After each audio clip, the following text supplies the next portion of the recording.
안녕하세요. 대한수면연구학회와 함께한 수면 이야기. 저는 대한수면연구학회 홍보이사로 근무하는 이대 서울병원 신경과 김지연입니다. 서울대 신경과 정기영 교수님을 모셨습니다. 안녕하세요. 네, 안녕하세요. 그래서 오늘은 이제 저희가 기면병에 대해서 말씀을 드려보려고 하는데요. 외래에 오면 이제 뭐 특히 중고등학생들, 뭐 대학생들도 자꾸 졸려요. 기면병 검사 받고 싶다 이렇게 많이 오잖아요. 맞아요. 네. 그렇죠. 네. 네. 많이 졸리면 무조건 이제 일단 기면병부터 생각하게 되는데 낮에 졸린 원인은 뭐 상당히 많습니다. 대한민국에서 가장 큰 문제는 네. 전 국민이 다 수면이 부족하다는 거죠. 그러니까 수면이 부족하면 당연히 뭐 낮에 졸리겠죠. 그리고 수면 시간이 뭐 충분한다 하더라도 수면의 질이 안 좋은 경우에는 낮에 많이 졸릴 수가 있습니다. 또 세 번째로는 늦게 자고 늦게 일어나는 사람이 아침에 일어나서 출근하게 되면 오전에 매우 졸리거든요. 그래서 그런 일주기 리듬 장애가 있는 경우 또 낮에 그 과도한 졸림이 오름이 그렇죠. 될 수가 네. 있고요. 그다음에 또 외적인 요인으로 뭐 약물이라든가 그다음에 파킨슨이나 치매라든가 신경질환 또는 정신질환을 앓게 되면은 낮에 많이 졸릴 수가 있어요. 근데 이러한 것들을 다 원인들이 없는데도 불구하고 낮에 이유 없이 심하게 졸린 병. 그게 바로 기면병이라고 할 수 있는데, 확실히 기면병 의심해야죠. 그렇죠. 네. 그래서 기면병은 이제 가장 대표적이고 반드시 있어야 되는 증상이 낮에 심하게 졸린 겁니다. 기면병 환자들의 졸린 특징은 이제 우리가 뭐 영어로 얘기하면 슬립 어택이에요. 대화를 나누다가도 졸리고 어른인데도 있고 밥을 먹다가 졸릴 수도 있고 뭐 운전 중에 조는 거는 뭐 다반사고요. 영화 한 편을 거의 못 봅니다. 만약 영화 한 편을 끝까지 본다면 그 사람은 기면병이 아닐 가능성이 많을 정도로 기면병 환자들은 졸음이 올 것 같지 않은 상황에서도 졸린 거 이것이 이제 특징입니다. 두 번째로 중요한 특징 중에 하나가 이제 탄력 발작이라고 하는 거예요. 주로 이제 좋은 일, 기쁜 일, 그러니까 또 반가운 사람 만났을 때 이제 몸에 힘이 빠집니다. 근데 어디에 주로 빠지냐면 턱이 빠져가지고 말을 이렇게 되고 얼굴도 축 해주고 어깨도 축 처지고 맞아요. 눈도 이렇게 못 뜨고 그렇죠. 그리고 가끔 무릎도 꺾이기도 하고 아주 심한 경우에는 그냥 꽈당 넘어지는 경우도 있어요. 근데 이게 다른 우리가 실신이나 뭐 발작하고 좀 다른 점은 의식이 유지가 됩니다. 그래서 의식의 변화가 있는 게 아니라 근육의 힘만 갑작스럽게 빠지는 거거든요.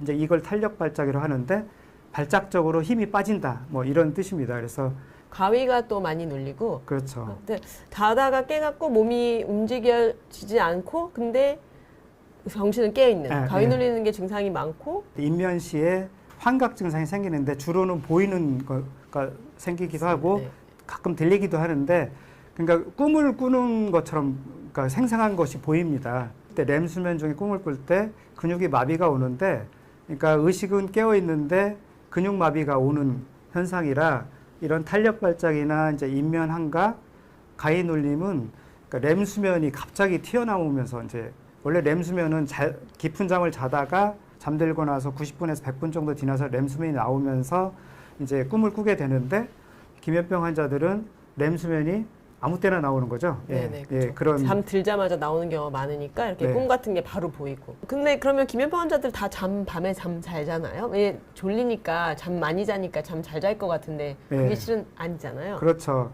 기면병 환자들이 이제 낮에 많이 졸리는 사람이니까 밤에도 잘 자고 또 오래 잘 것 같은데 오래 자진 않습니다. 일반인하고 수면 시간은 밤의 수면 시간은 거의 비슷하고요. 그리고 시간이 갈수록 수면의 질이 나빠지고 자꾸 수면 중간에 많이 깨는 수면 분절이라고 하는데 그런 현상이 많이 생깁니다. 그죠? 기면병은 어떻게 검사하죠? 검사하겠다고 오는 학생들 되게 많아요. 그렇죠? 우선은 뭐 무조건 그러니까 검사부터 하는 게 아니고요. 그러니까 아까 여러 가지 5가지 큰 원인이 있었는데 그 원인들이 하나하나 이제 배제를 해 나가고 그래도 기면병이 의심될 때 비로소 검사를 이제 권고를 합니다. 처음부터 무조건 검사를 하는 것은 아니고요. 잠을 충분히 자는데도 심하게 졸린지를 봐야 되고 그다음에 코골이나 수면무호흡증이나 이런 게 없는지 우선 병력으로 좀 봐야 되겠고요.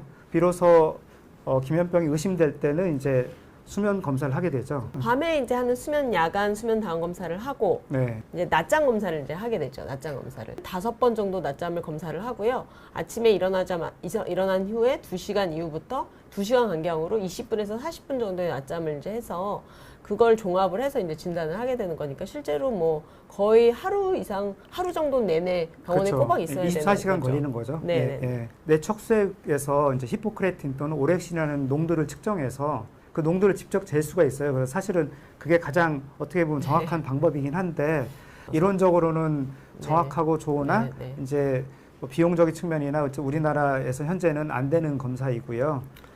마지막으로 이제 HLA 타입이라 해서 이제 이거는 이제 백혈구 안에 있는 유전자 표현형인데 어떤 특정한 유전자 표현형이 있으면 기면병이 좀 더 잘 생기긴 하는데 이건 그렇게 진단적 가치가 높은 것은 아닙니다. 그래서 병력 청취하고 우리가 이제 수면 검사를 통해서 이게 제일 중요하겠죠? 진단을 하게 됩니다. 그러면 왜 이런 게 생기느냐? 난 지금까지 멀쩡하다 갑자기 졸리기 시작하다 이렇게 얘기하잖아요. 그렇죠. 네. 뇌에서 각성을 유지시켜주는 물질이 이제 히포크레틴 또는 오렉신이라고 하는 이제 신경 전달 물질이 있어요. 뇌의 시상하부라고 하는 부위에 히포크레틴을 분비하는 신경세포들이 있는데 히포크레틴을 분비하는 신경세포들이 죽어서 이 물질이 분비가 안 되니까 결국 과도하게 졸린 현상이 생기는 겁니다. 그럼 히포크레틴이라는 것은 무엇이냐 하면은 우리가 각성 시에 각성을 유지시켜주게 하고 그다음에 렘 수면을 억제시켜주는 뉴런을 활성화시켜서 렘 수면이 못 튀어나오게 만드는 역할을 합니다.